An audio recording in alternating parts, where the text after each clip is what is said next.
മോഹൻലാൽ മുഖ്യമന്ത്രി അഭിമുഖമാണ് ഇപ്പോൾ ഏറ്റവും കൂടുതൽ ചർച്ചാ വിഷയമായിക്കൊണ്ടിരിക്കുന്നത്. ഇതിനകത്ത് പ്രത്യേകിച്ച് ശ്രദ്ധിക്കപ്പെടുന്നത് എന്ന് പറയുന്നത് 2019 നരേന്ദ്രമോദി അക്ഷയ് കുമാർ ചെയ്ത ഒരു ഇന്റർവ്യൂ ഉണ്ടായിരുന്നു. അതായത് അദ്ദേഹത്തിന്റെ വ്യക്തിഗത ജീവിതത്തെക്കുറിച്ച് മാത്രം അല്ലെങ്കിൽ അദ്ദേഹത്തെക്കുറിച്ച് മാത്രമുള്ള ഒരു ഇന്റർവ്യൂ. അതിനകത്ത് രാഷ്ട്രീയം ഒന്നും തന്നെ സംസാരിക്കുന്നില്ല.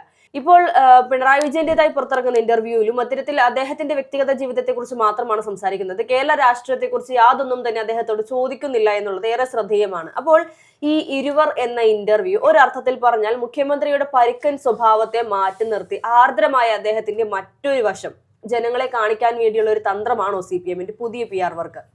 തീർച്ചയായിട്ടും. അതായത് ഈ സർക്കാർ ഏറ്റവും കൂടുതൽ കാണിച്ചുകൊണ്ടിരിക്കുന്നത് മുഖ്യമന്ത്രിയുടെ സ്വഭാവം ഇന്ന് വരെ വോട്ട് കിട്ടുന്നതിനുള്ള തന്ത്രങ്ങൾ ഓരോന്നായി വന്നിട്ടുണ്ട്. അപ്പോൾ CPM എന്ന് പറയുന്ന പാർട്ടിക്കകത്ത് ഇത് ചർച്ചാ വിഷയമായിട്ടുണ്ട്. അവരുടെ ഇപ്പോഴത്തെ ഭരണത്തിലിരിക്കുന്ന പാർട്ടി, അതിൻ്റെ പോളിറ്റ് ബ്യൂറോ അംഗം മുഖ്യമന്ത്രി പിണറായി വിജയൻ, അദ്ദേഹത്തിൻ്റെ പരുക്കൻ സ്വഭാവം നീണ്ട 10 വർഷം ജനങ്ങളോട് പെരുമാറിയത്, മാധ്യമപ്രവർത്തകരോട് പെരുമാറിയത്, അത് ഇപ്പോൾ ചർച്ചയാകുകയാണ്. ഇത് ഏറ്റവും ഒടുവിൽ അമ്പൂരിയിൽ ആ കൊച്ചു പെൺകുട്ടിയോട്, 25 വയസ്സുകാരി പെൺകുട്ടിയോട്, പഞ്ചായത്ത് അംഗമായ പെൺകുട്ടിയോട് വളരെ മോശമായി പെരുമാറിയത്, പിന്നെ അദ്ദേഹത്തിൻ്റെ മൈക്കിന് അദ്ദേഹത്തോടുള്ള പിണക്കം, അദ്ദേഹം എന്ന പരുക്കൻ, അദ്ദേഹം എന്ന വ്യക്തി ഇനി വോട്ട് കിട്ടണമെങ്കിൽ ഇദ്ദേഹത്തെ മുന്നിൽ നിർത്തിയാൽ, ഇദ്ദേഹത്തിൻ്റെ മുഖം കാണിച്ചാൽ വോട്ട് കിട്ടില്ല എന്ന കാര്യം പാർട്ടിക്കകത്ത് അല്ലെങ്കിൽ സംസ്ഥാനത്തുടനീളം ജനങ്ങളുടെ ഇടയിൽ ചർച്ചയായിട്ടുണ്ട്. ഇദ്ദേഹത്തിൻ്റെ മുഖം കാണിച്ചാൽ വോട്ടിടാൻ വരുന്നവർ വോട്ടിടാതെ പോകും, ഇദ്ദേഹത്തെ കൊണ്ടുപോകരുത്, പാർട്ടി പരിപാടികൾ പോലും ഇദ്ദേഹത്തെ അടുപ്പിക്കരുത് എന്ന രഹസ്യ നിർദ്ദേശം പാർട്ടിക്കകത്ത് വന്നിട്ടുണ്ട്. അപ്പോൾ അദ്ദേഹത്തിന് വേണ്ടി PR വർക്ക് ചെയ്യുന്ന പരിപാടിയുണ്ട്. TK രാജീവ് കുമാർ എന്ന് പറയുന്ന സിനിമാ സംവിധായകൻ, മോഹൻലാലിൻ്റെ ഏറ്റവും അടുത്ത സുഹൃത്ത് ആണ് ഈ അഭിമുഖം ചെയ്തിരിക്കുന്നത്. TK രാജീവ് കുമാർ മലയാള സിനിമയിൽ ഒരു കാലത്ത് തിളങ്ങി എന്ന ഒരു സംവിധായകൻ. അദ്ദേഹത്തിന് ഈ രാഷ്ട്രീയമൊന്നുമില്ല. അദ്ദേഹം ഇത്തരത്തിലുള്ള വർക്കുകളൊക്കെ അദ്ദേഹത്തിന് ഏൽപ്പിക്കുന്നു. PRD പബ്ലിക് റിലേഷൻസ് ഡിപ്പാർട്ട്മെൻറ്റാണ് ഇതിൻ്റെ നിർമ്മാണ ചുമതല എടുത്തിരിക്കുന്നത്. നമ്മുടെ കാശെടുത്താണ് ഇത് ചെയ്തിരിക്കുന്നത്. അദ്ദേഹത്തിന്റെ വീട്ടിൽ വെച്ചാണ് ചെയ്തിരിക്കുന്നത്. തീർച്ചയായിട്ടും. പക്ഷേ ഇപ്പോൾ മോഹൻലാൽ ഇത്തരത്തിൽ ഇന്റർവ്യൂ ചെയ്യുന്നത് ഇത് ആദ്യമായല്ല. ഇതിനു മുൻപ് 2011 നമ്മുടെ ബഹുമാനപ്പെട്ട മുൻ മുഖ്യമന്ത്രി ഉമ്മൻചാണ്ടി, അദ്ദേഹം പ്രതിപക്ഷ നേതാവായിരുന്ന സമയത്ത് അദ്ദേഹത്തിന്റെ ഇന്റർവ്യൂ ഇതുപോലെ തന്നെ നിയമസഭാ തെരഞ്ഞെടുപ്പിന് മുന്നോടിയായിട്ട് ഒരു ഇന്റർവ്യൂ ചെയ്തിട്ടുണ്ടായിരുന്നു.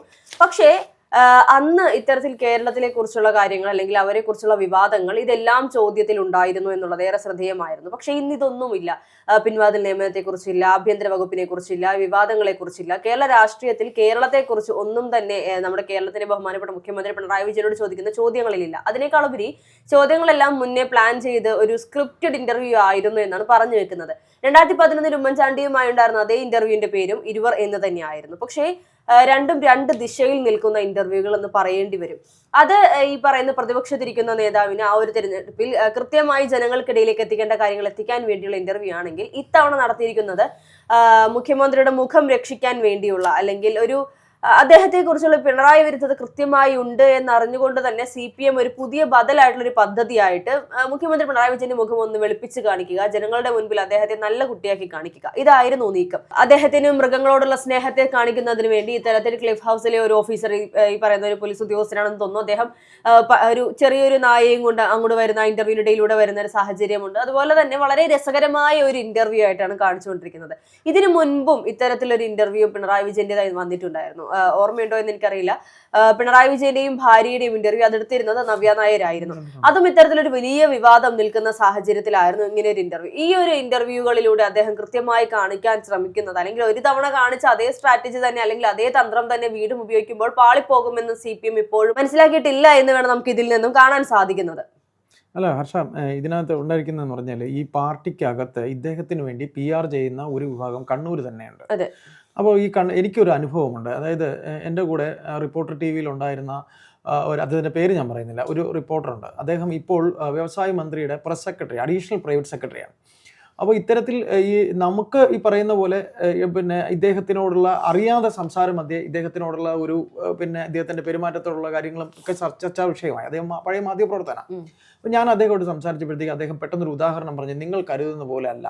അപ്പോൾ ഞാൻ പറയുന്നത് ഇദ്ദേഹത്തിന് ഒരു PR വർക്ക് ശരിക്കും അവർ പ്ലാൻ ചെയ്തതാണ് എന്ന് തന്നെ പറയാം. കാര്യം നമ്മൾ സംസാരിക്കുന്ന ഒരു കണ്ണൂരുകാരൻ പോലും, എല്ലാവരും അല്ല, ചില കണ്ണൂരുകാരിൽ അതിൽ ഒരാളാണ് ഈ പറഞ്ഞ മാധ്യമപ്രവർത്തകൻ. അദ്ദേഹത്തിൻ്റെ പേര് ഞാൻ പറയാത്ത. അപ്പോൾ അദ്ദേഹം എന്നോട് പറഞ്ഞത് ഒരിക്കലും ഒരു കാരണവർ ഇദ്ദേഹത്തെ കാണാനായി അവിടെ വരുന്നു. എവിടെ നിന്ന്? കണ്ണൂരിൽ നിന്ന് വരുന്നു. ഈ കാരണവർ വന്ന് നിയമസഭാ സമ്മേളനം നടക്കുന്ന സമയത്ത് ഈ കാരണവർ ഇദ്ദേഹത്തെ വെയിറ്റ് ചെയ്ത് നിയമസഭയ്ക്ക് പുറത്ത് ആ രാവണൻകോട്ടയിൽ അദ്ദേഹം അകത്ത് സഭയിൽ ഉണ്ടെന്ന് പറയുന്നു, പുറത്ത് നിൽക്കുന്നു. ഇദ്ദേഹം ഇറങ്ങി വരികയാണ്. എന്നോട് പറഞ്ഞതാ, ഇറങ്ങി വരുന്നത് നിങ്ങൾ വിചാരിക്കുന്ന പോലെ അല്ല എന്നതിൻ്റെ അടുത്ത് 2-3 പ്രാവശ്യം അദ്ദേഹം പറഞ്ഞുകൊണ്ടാണ്. എന്നിട്ട് അവസാനം അദ്ദേഹത്തിൻ്റെ പേപ്പറും കാര്യങ്ങളൊക്കെ വാങ്ങിച്ചിട്ട് അകത്ത് കയറി പോയിട്ട് ഈ പറയുന്ന പോലീസുകാരൻ്റെ യാത്രാപ്പടിയും ഭക്ഷണത്തിനുള്ള കാശും കൊടുത്താണ് പറഞ്ഞയച്ചത് എന്ന് കണ്ണൂർ തന്നെയുള്ള ഒരു മാധ്യമപ്രവർത്തകനോട് പറയാം. അപ്പോൾ അത് ഇരുന്നോട്ടെ, ചിലപ്പോൾ അദ്ദേഹത്തിന് അങ്ങനെയുള്ള സ്വഭാവം ഉണ്ടോ ഇല്ലയോ എന്ന് നമുക്കറിയില്ല. ഏതായാലും ഇതിപ്പോൾ പാർട്ടിക്കകത്ത് ഒരിക്കൽ കൂടി ഭരണം ഇവർക്ക് വരണമെന്നുണ്ടെങ്കിൽ ഈ പറയുന്ന മുഖ്യമന്ത്രിയുടെ ഈ പറയുന്ന വരട്ട് തത്വവാദം എന്ന് പറഞ്ഞാൽ, അല്ലെങ്കിൽ മനുഷ്യനല്ലാത്ത മൃഗത്തിൻ്റെ സ്വഭാവം. കാര്യം നമ്മൾ ഇതിപ്പോൾ ഈ ഒരു പത്രപ്രവർത്തനം പറഞ്ഞാണെങ്കിൽ കണ്ണൂർ തന്നെയുള്ള നമ്മുടെ പല മറ്റ് സുഹൃത്തുക്കളും പറഞ്ഞിട്ടുള്ളത് ഇദ്ദേഹത്തിനൊരു മനുഷ്യൻ്റെ സ്വഭാവമില്ല. പാർട്ടി അംഗത്വം കൊടുത്ത, അതായത് ഇന്നാണ് പാർട്ടി അംഗത്വം കൊടുക്കുന്നതെങ്കിൽ അംഗത്വം വാങ്ങിയ ആളിൻ്റെ ഏറ്റവും അടുത്തൊരാളിനെ വെട്ടി പരിക്കേൽപ്പിച്ച അത്ര നല്ല സ്വഭാവമുള്ള ഒരാളാണ് എന്ന് നമ്മളോട് ഷെയർ ചെയ്ത ആൾക്കാരുണ്ട്. കണ്ണൂർ തന്നെ ധർമ്മടത്ത് അദ്ദേഹത്തെ ജയിപ്പിച്ചു വിടുന്നത് എന്തുകൊണ്ടാണ്? പേടിച്ചിട്ടാണെന്നാണ് പറയുന്നത്. ധർമ്മടത്ത് അദ്ദേഹത്തെ പേടിച്ചിട്ടെന്നാണ് പറയുന്നത്. അപ്പോൾ ഇതിലിപ്പോൾ ഈ വിഷയത്തിൽ സംസാരിക്കുന്ന പറഞ്ഞാൽ നമ്മൾ ഒരു കാര്യമല്ല ആലോചിക്കുക, മോഹൻലാലിനെ ഇതിൽ ആർക്കും ഒന്നും പറയാൻ കഴിയില്ല. അദ്ദേഹത്തിൻ്റെ സൗഹൃദങ്ങൾ, നമുക്കെല്ലാവർക്കും സൗഹൃദം, നമ്മൾ ഒരു പരിധിവരെ നമ്മുടെ സൗഹൃദങ്ങൾ നമ്മൾ വളരെയധികം വിലമതിക്കുന്ന ആൾക്കാർ ഈ സമൂഹത്തിൽ ഒത്തിരി പേരുണ്ട്. അദ്ദേഹത്തിൻ്റെ സൗഹൃദമാണ് ഈ TK രാജീവ് കുമാർ എന്ന് പറയുന്ന സുഹൃത്തായ സംവിധായകൻ. അപ്പോൾ അതിൽ അദ്ദേഹം ഒരിക്കലും അദ്ദേഹത്തിനോട് ഏറ്റവും അടുപ്പുള്ള ഒരു വിജയേട്ട എന്നാണ് ഈ മുഖ്യമന്ത്രിയെ വിളിക്കാറുള്ളത്.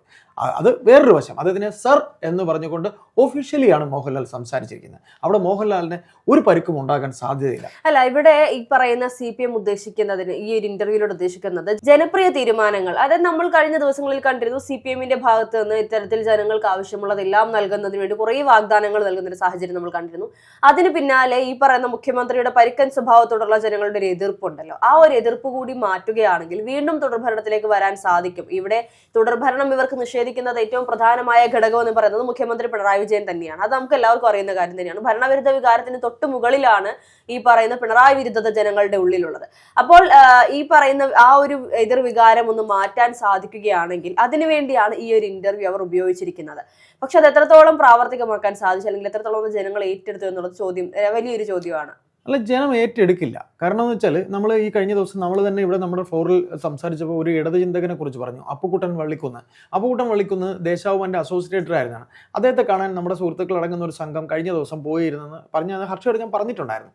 അപ്പോൾ അദ്ദേഹം പറഞ്ഞൊരു വാക്ക്, ഇവിടെ ഭരണവിരുദ്ധ വികാരം എന്നതിനേക്കാൾ പിണറായി വിരുദ്ധ വികാരമാണ് ഉണ്ടാകാൻ പോകുന്നതെന്ന് പറഞ്ഞു. പിണറായി വിരുദ്ധ വികാരം എന്ന് പറഞ്ഞ ആ ഒറ്റ പോയിന്റ്. കാര്യം പക്ഷേ ഈ തെരഞ്ഞെടുപ്പ് കഴിഞ്ഞ ശേഷം ഒരു വിലയിരുത്തൽ അവർക്കുണ്ടാവും. ഈ വിലയിരുത്തലിൽ ഇദ്ദേഹത്തിൻ്റെ മുഖം ആൾക്കാർ അത്ര കണ്ട് വെറുത്തു എന്നൊരു റിപ്പോർട്ട് വരുമെന്നും ഇദ്ദേഹത്തിന് മുന്നിൽ നിർത്തിയത് കൊണ്ടാണ് തോൽവി ഉണ്ടായതെന്നും ഒരു നിഗമനം ഈ ഇലക്ഷൻ കഴിയുമ്പോൾ ഈ പാർട്ടിക്കകത്ത് ചർച്ചയുണ്ടാവും, CPM-നകത്ത് ചർച്ചയുണ്ടാവും, സംസ്ഥാന സെക്രട്ടേറിയറ്റിനകത്ത് ചർച്ച വന്നിട്ടുണ്ട്, ബേബിയുടെ അടുക്കൽ ഈ വർത്തമാനം പോയിട്ടുണ്ട്. ആകെ ഇപ്പം ഉദാഹരണം പറയാം, ഈ പറയുന്ന നവകേരള യാത്ര ഇവിടെ നടന്നു. നമ്മൾ മട്ടന്നൂർ ഈ പറയുന്ന PK ശ്രീമതി ശൈലജ ടീച്ചറിൻ്റെ മണ്ഡലമാണ് മട്ടന്നൂർ. നേരത്തെ KP ജയരാജൻ ചോദിച്ചാൽ മട്ടന്നൂർ വേദിയിൽ ഇദ്ദേഹം ഇരിക്കുമ്പോൾ അറിയാതെ ടീച്ചർ കുറച്ച് കാര്യങ്ങളെന്ന് സംസാരിച്ചു പോയി. അപ്പോൾ ഇദ്ദേഹത്തിന് വേദിയിൽ നിന്ന് ചങ്ങാത്ത സൗഹൃദം, അദ്ദേഹത്തിൻ്റെ ചങ്ങാത്ത വ്യവസായികൾ, എന്താ പറയുക, വാക്കുന്ന ഒരു കട്ടെന്താ പറയുക, അദ്ദേഹത്തിൻ്റെ സൗഹൃദം എന്ന് പറയുന്ന വ്യവസായികളുമായിട്ടുള്ള സൗഹൃദം, പ്രാതൽ കഴിച്ചതൊക്കെ ഒന്നും എടുക്കാവേ. അതായത് അദ്ദേഹം ഈ പറയുന്ന വേദിയിലിരിക്കുമ്പോൾ ശൈലജ ടീച്ചർ അവർക്ക് ഏറ്റവും വേണ്ടപ്പെട്ട മട്ടന്നൂർ MLA ആണ്. മുഖ്യമന്ത്രി എടുത്തുകൊണ്ട് 2 വാക്ക് കൂടുതൽ സംസാരിച്ചപ്പോൾ അവരുടെ ഹസ്ബൻഡും അവിടെ ഉണ്ടായിരുന്നു, അവരുടെ ഭർത്താവും ഉണ്ടായിരുന്നു അവിടെ. വളരെ മോശമായിട്ട് വേദിയിൽ എല്ലാവരെയും മുമ്പേ വെച്ച് ശൈലജ ടീച്ചറിനെ പറയാനൊന്നുണ്ടായിരുന്നു. അവരത് പാർട്ടിയിലെ മറ്റംഗങ്ങൾ പറഞ്ഞു, എന്നാലും വിജയേട്ടൻ എന്നോട് ഇങ്ങനെ പെരുമാറിയല്ലോ എന്ന്. ഇങ്ങനെ പാർട്ടിക്കകത്തുള്ളവർ തന്നെ ഈ AKG സെൻറ്ററിൽ പാർട്ടിയുടെ സെൻട്രൽ കമ്മിറ്റി നടക്കുമ്പോൾ ഇദ്ദേഹത്തിൻ്റെ മരുമകന് CC-യിലേക്ക് പ്രവേശനം, അതായത് മുഹമ്മദ് റിയാസിന് CC-യിലേക്ക് പ്രവേശനം, സെൻട്രൽ കമ്മിറ്റിയിലേക്ക് വരണം, അല്ലെങ്കിൽ കേന്ദ്ര കമ്മിറ്റി അംഗമായി പ്രൊമോട്ട് ചെയ്യണം എന്ന രീതിയിൽ പാർട്ടി കമ്മിറ്റിയിൽ ചർച്ച വരുമ്പോൾ PK ശ്രീമതി ജനാധിപത്യ മഹിളാ അസോസിയേഷൻ്റെ അംഗമായതുകൊണ്ട് അവരെ അതിനകത്തേക്ക് കൊണ്ടുവരണമെന്ന് മറ്റ് സംസ്ഥാനങ്ങളിലെ സഖാക്കൾ പറഞ്ഞതിൽ ഇദ്ദേഹത്തിന് ഭയങ്കര ചുവടുപ്പുണ്ടായിരുന്നു. മരുമകന് വേണ്ട സ്ഥാനം കിട്ടിയില്ല. എന്നിട്ട് ഈ സെൻട്രൽ കമ്മിറ്റി അംഗങ്ങൾക്ക് തീർച്ചയായിട്ടും എവിടെ വെച്ച് AK സെൻട്രലിൽ ഈ പറയുന്ന തിരുവനന്തപുരത്തല്ല, ഇന്ത്യയിൽ എവിടെ വെച്ച് കമ്മിറ്റി കൂടിയാലും അവിടെ പങ്കെടുക്കേണ്ടതാണ്. ഇവർക്ക് കേരളത്തിൽ ഉണ്ടായിരുന്നു, ശ്രീമതി ടീച്ചർ പങ്കെടുക്കാൻ വന്നു. എല്ലാവരും മുമ്പ് വെച്ച് നിങ്ങൾ എന്തിനാ ഇവിടെ വന്നത്, നിങ്ങൾ പോകണം, എന്തിനാ അവിടെ ഇരിക്കുന്നത് എന്ന് ചോദിച്ചു. അപ്പോൾ ഇത്രയും പാർട്ടിക്കാർക്കിടയിൽ പോലും ഹർഷ, നമ്മൾ ഈ പറയുന്ന മാധ്യമ മേഖലയിൽ വർക്ക് ചെയ്യുന്നവരാണ്. ഞാൻ നീണ്ട കാലം തിരുവനന്തപുരത്ത് മാധ്യമ മേഖലയിൽ പണിയെടുത്ത ഒരാളാണ്. നമ്മൾ കാണാൻ പോകുമ്പോൾ ഇതിന് മുമ്പ് ഉമ്മൻചാണ്ടി ഭരിക്കുമ്പോൾ നമ്മൾ ഇത്ര കണ്ട് സ്ക്രീൻ ചെയ്ത് അവിടെ കയറ്റിവിട്ടില്ല. EK നായർ ഭരിച്ചപ്പോൾ മുഖ്യമന്ത്രി ആയിരിക്കുമ്പോൾ നമ്മളെ കയറ്റിവിട്ടാൻ ഇത്ര കണ്ട് സ്ക്രീനിങ് ഉണ്ടായിരുന്നില്ല. ഇങ്ങനെ ഏറ്റവും കൂടുതൽ കഴിഞ്ഞ 10 വർഷമായി നമ്മൾ അറിയാവുന്ന സെക്യൂരിറ്റി മുതൽ പേഴ്സണൽ സ്റ്റാഫിലുള്ളവർക്ക് വരെ നമ്മൾ അറിയാത്തൊരു ഭാവമുണ്ട്. അത്ര കടുത്ത നിർദ്ദേശം. ഒരു പെറ്റീഷനും കൊണ്ട് മുഖ്യമന്ത്രിയെ കാണാൻ പോയാൽ നേരെ മുഖത്ത് നോക്കി സംസാരിക്കാത്ത ഈ മുഖ്യമന്ത്രി ഈ പറയുന്ന രീതിയിൽ പിന്നെ മോഹൻലാലിന്റെ മുമ്പിൽ ഇരുന്ന് അദ്ദേഹം സിനിമ ഇഷ്ടപ്പെടുന്ന ആളാണ്, രജനീകാന്തിനെ ഇഷ്ടപ്പെടുന്ന ആളാണ്, ഇങ്ങനെയൊക്കെ സംസാരിച്ച് വെള്ളപൂശിയാൽ അതൊന്നും ഇവിടുത്തെ വോട്ടർമാർക്ക് ഏശില്ല എന്നും 10 കൊല്ലം കൊണ്ട് ഏതാണ്ട് ഒരു 100 കൊല്ലത്തെ അനുഭവം ഇദ്ദേഹത്തിൽ നിന്ന് ഉണ്ടായതുപോലെയാണ് ജനങ്ങൾക്കുള്ളത്. അതുകൊണ്ട് ഈ വെള്ളപൂശലൊന്നും ജനങ്ങളുടെ അടുത്ത് നടക്കില്ല എന്നുള്ള കാര്യം എനിക്ക് തന്നെ അനുഭവമുള്ള നിരവധി വിഷയങ്ങൾ ഈ പറയുന്ന മുഖ്യമന്ത്രിയുടെ ഓഫീസുമായി ബന്ധപ്പെട്ടിട്ടുണ്ട്. വളരെ മോശമായി പെരുമാറി അദ്ദേഹത്തിന്റെ ഓഫീസിലെ അദ്ദേഹവുമായി ഏറ്റവും അടുത്ത് നിൽക്കുന്നവരുണ്ട്. ഇപ്പം ഞാനീ പറഞ്ഞ ശൈലജ ടീച്ചറിന്റെ വിഷയം പോലെ തന്നെ, പാർട്ടിക്കകത്ത് ശ്രീമതി ടീച്ചറിനുണ്ടായ വിഷയം പോലെ തന്നെ ഇദ്ദേഹം മുഖത്ത് നോക്കി ഏറ്റവും മ്ലേച്ഛമായി പെരുമാറിയ നിരവധി പാർട്ടി അംഗങ്ങൾ ഇവിടെയുണ്ട്. അവിടെയാണ് VS എന്ന് പറയുന്ന നേതാവും EK നായനാർ എന്ന് പറയുന്ന നേതാവിന്റെയും മാഹാത്മ്യം നമ്മളിവിടെ പറയേണ്ടത്. ഉമ്മൻചാണ്ടി എന്ന് പറയുന്ന ആ വലിയ മനുഷ്യൻ, അദ്ദേഹം മുഖ്യമന്ത്രിയായിരുന്നു, ഇപ്പോൾ ആർക്കെല്ലാം കാണാൻ ചെല്ലാമായിരുന്നു, അതിനെ ഇവർ കളിയാക്കിയിട്ടില്ലേ? ഭ്രാന്തന്മാർ വരെ വന്നിരുന്നിട്ട് പോയിരുന്നു. അപ്പോൾ ഹർഷ, ഇതിനകത്ത് മനസ്സിലാക്കാനുള്ളത് CPM എന്ന് പറയുന്ന പാർട്ടി പിണറായി വിജയനെ വെള്ളപൂശുന്നത് ഈ ഭരണം പോകുന്നതിന്റെ കാരണം പിണറായി തന്നെ ആയിരിക്കും എന്നുള്ള തിരിച്ചറിവാണ്. ഈ ഭരണം നഷ്ടപ്പെടുകയാണെങ്കിൽ ഭരണവിരുദ്ധ വികാരം ഒരു വശത്താണ് എന്നുണ്ടെങ്കിലും മറിച്ച് മുഖ്യമന്ത്രി വിരുദ്ധ വികാരം, പിണറായി വിജയൻ ബഹുമാനപ്പെട്ട മുഖ്യമന്ത്രി പിണറായി വിരുദ്ധ വികാരമാണ് ഇവിടെ ഉണ്ടാകാൻ പോകുന്നത്. അതിന് ഒരു മരുന്ന് അദ്ദേഹത്തിന് ഇങ്ങനെ ഒന്ന് വൈറ്റ് വാഷ് ചെയ്ത് എടുക്കാൻ വേണ്ടിയിട്ടുള്ള ശ്രമമാണിത്.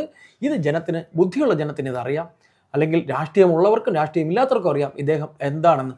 നിരവധി ദൃശ്യങ്ങൾ നമ്മുടെ മുന്നിലൂടെ ഇങ്ങനെ ഇദ്ദേഹം കാണിച്ചു പോയതുണ്ട്. ഏറ്റവും ഒടുവിൽ അമ്പൂരിൽ ആ കുട്ടിയോട് പെരുമാറിയത്, അതുപോലെ തന്നെ മൈക്കിനോട് കാണിക്കുന്നത്. ഒരു ഒന്നുകൂടെ ഞാൻ പറഞ്ഞോട്ടെ, ഒരു ചടങ്ങിൽ ഈ പറയുന്ന നമുക്ക് വെൽക്കം പറയുന്ന ആൾക്കാരുണ്ടല്ലോ, ബഹുമാനപ്പെട്ട മുഖ്യമന്ത്രി താങ്കൾ ഏറ്റവും നല്ല രീതിയിൽ നമ്മൾ പറയുന്ന വിഷയത്തെക്കുറിച്ച് വളരെ മനോഹരമായി സംസാരിച്ചതിൽ അങ്ങയോട് നന്ദിയുണ്ടെന്ന് പറയുമ്പോൾ ആ മാതിരി വാക്കൊന്നും വേണ്ട, അതിൻ്റെ ഒന്നും ആവശ്യമൊന്നുമില്ല, ഇങ്ങനെയൊക്കെ പറഞ്ഞാൽ ഞാൻ എന്തൊക്കെ പറഞ്ഞു, ഇങ്ങനെ റാഷായിട്ട് നമ്മൾ പറയുന്ന വീട്ടിലെ സ്വഭാവം നമ്മൾ പുറത്ത് കാണിക്കൂ. നമ്മൾ വീട്ടിലുള്ളവർ കാണിക്കുന്ന സ്വാതന്ത്ര്യം നമ്മൾ പുറത്തിറങ്ങുമ്പോൾ അതൊരു പൊതുവേദിയിൽ അതും ഇരിക്കുന്ന സ്ഥാനം.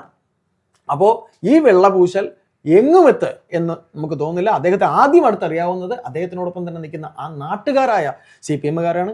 പാർട്ടി അംഗത്വം കൊടുത്ത ആ വീട്ടിലെ ആ ആളിൻ്റെ തന്നെ ഏറ്റവും അടുത്ത ബന്ധുവിനെ അന്ന് വെട്ടിപ്പരിക്കേൽപ്പിച്ച ആളാണ്. നിരവധി പേരെ വെട്ടിപ്പരിക്കേൽപ്പിച്ച ഒരു മൃഗീയ സ്വഭാവമുള്ള വ്യക്തിയാണെന്ന് കണ്ണൂർ തന്നെയുള്ള സഖാക്കൾ നമ്മളോട് പറഞ്ഞിട്ടുണ്ട്. നിരവധി പേർ, നമ്മുടെ നേരനുഭവം എന്നല്ല, ധർമ്മടത്ത് അദ്ദേഹം ജയിച്ചു വരുന്നത് പേടിച്ചിട്ടാണ്, വോട്ട് ചെയ്യുന്നവർ പേടിച്ചിട്ട്, അങ്ങനെയെങ്കിൽ ഈ സാധനം ഇവിടെ നിന്ന് പോയി കിട്ടിയാൽ ഈ നാടിന് സമാധാനം ഉണ്ടാകുമല്ലോ എന്ന് കരുതുന്നവരുണ്ടെന്ന് പറയുന്നത്. ഇത് നേരനുഭവമല്ല, നമ്മുടെ കേട്ടറിവാണ്. കേട്ടറിവും ഒരു പരിധിവരെയല്ല, ചിലപ്പോൾ ഒരു 100-ൽ 80% ശരിയാവും. പിന്നെ ബാക്കി പറഞ്ഞ കാര്യങ്ങളൊക്കെ പത്രത്താളുകളിലും ദൃശ്യമാധ്യമങ്ങളിലും നമ്മൾ കണ്ടതാണല്ലോ. ഏതായാലും വെള്ളപൂശൽ ഒരു മുൻകൂർ ജാമ്യമാണ്.